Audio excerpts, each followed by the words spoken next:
Баршаңызға сәлем. Бүгін сіздермен дәруменге бай, өте дәмді қызылшадан салат дайындаймыз. Каналға жазылып, лайк басуды ұмытпаңыздар. Ең алдымен қызылшамызды қайнатып аламыз. Қайнатылған қызылшамызды және алманы, жаңғақты дайындап аламыз.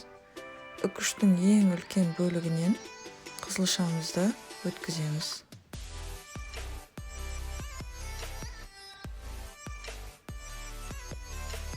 Одан соң алмамызды өткіземіз.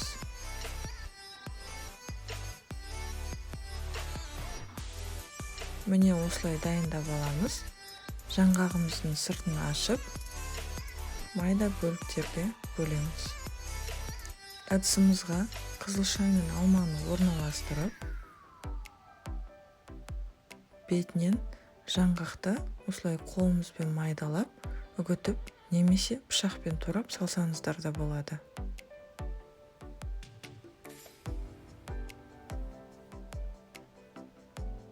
Сұйық май құямыз, 1 немесе 2 ас қасық.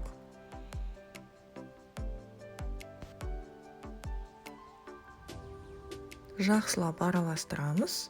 Салатымыз осымен дайын. Егер салат ұнаса, дайындап көріңіз. Каналға жазылып, лайк басыңыз. Баршаңызға ас болсын.